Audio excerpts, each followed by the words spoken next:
Alright, good day sa inyo lahat mga tol. Welcome back to my YouTube channel. At dating ko, samahan nyo ulit ako mag-deliver ng mga item sa Lalamove Rider. Alright, so ayun, may first booking na tayo dito mga tol. So actually, kalalabas ko lang din is 12:51. May pipick upin tayo sa Angono, 2 kilometers away from here. And going to Morong to mga tol. Ang delivery fee na ito is 100 per. Alright, so update na lang mamaya mga tol pag nasa pick up location na tayo. Alright, let's go.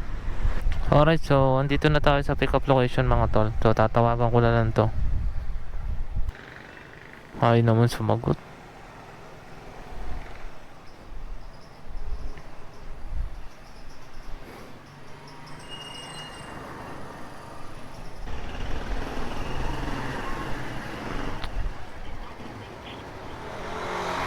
Ayaw sumagot.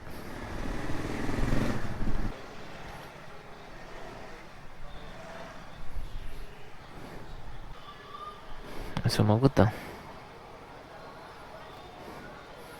Ay, sumagot. Bakit ganyan kayo? Ayaw nyo naman sagutin.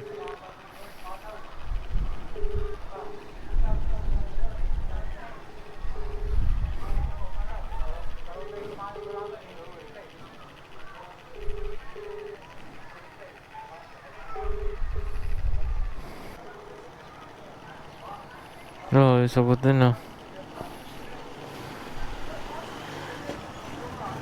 Ay, ano ba yan? Kanya pa akong tumatawag ah. Hindi man lang sagutin. Parang hindi nagpapalala mo be. Ito hirap sa ibang customer eh. Sir, pwede magtanong sir? Sir, pwede po magtanong sir? Sir, saan po yung number 65? Ito po. Ay, okay po. Thank you po. Dito. Ay naman sagutin kasi eh. Ano sumasagot? Bakit ganon?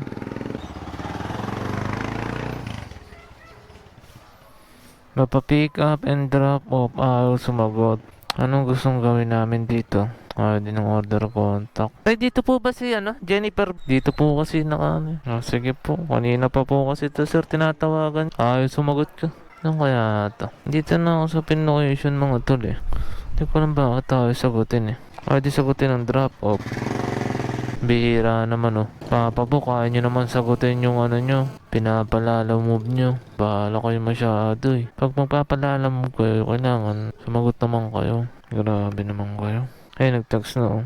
Nag-text siya mga tol. Ay, wait po kuya. Ano yun? Ano yun? Tambay malala. Hello po. Ma'am, Lala Move po. Ma'am, saan po ba banda rito sa Donya? Andito na po kasi ako sa pin location eh. Anong number ba ng bahay na Santa? 65 po. Sa may tapat. Abante ka pa konti. Tapat po ng orange na bahay. Abante ka pa orange na bahay. Naabutan mo na yung parking lot na blue-green? Eto ma'am. Kasi ako kuya, lalabas yung kasambahay ko nakapula. Sorry, kasi nakasilent pala yung phone ko. Okay ma'am, kanina pang napakainit dito ma'am eh. Eto ma'am, andito na. Po. Yung kasambahay ko nakapula po. Okay po ma'am. Sige po, dito na ma'am, lumabas na po. Okay, thank you po. Payment ma'am, doon na po. Doon na po yung payment. Doon na. Sige, sige.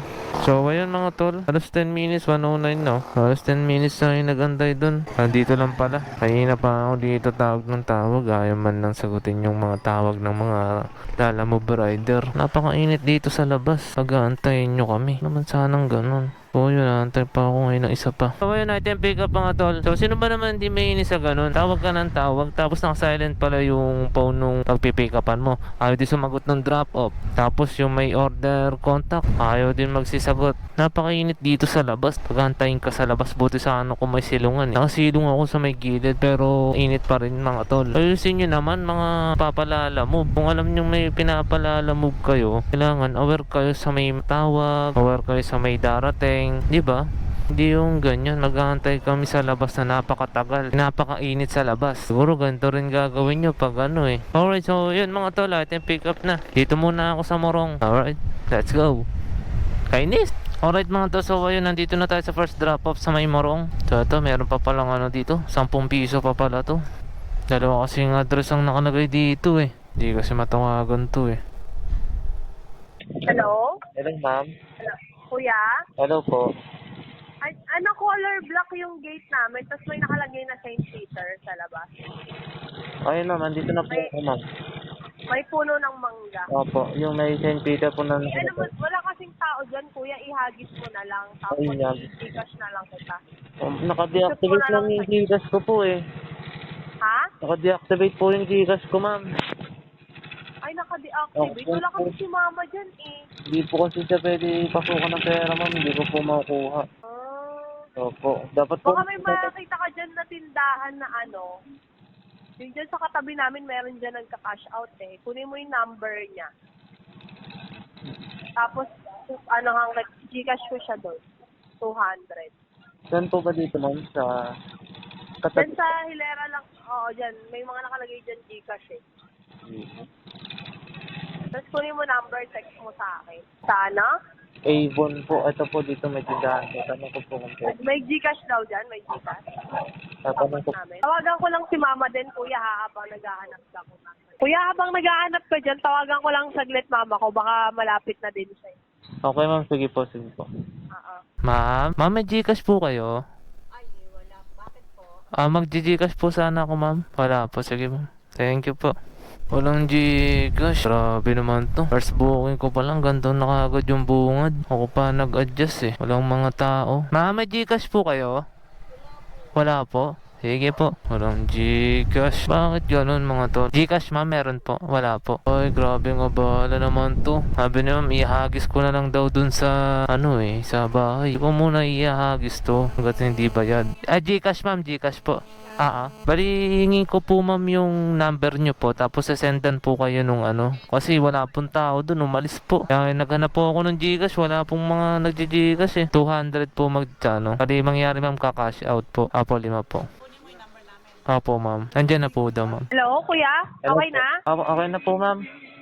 Kuya, hagis mo na lang ah. Sige, ma'am. Hagis ko lang po doon. Oo, sa loob ha. Okay, ma'am. Sige po. Thank you.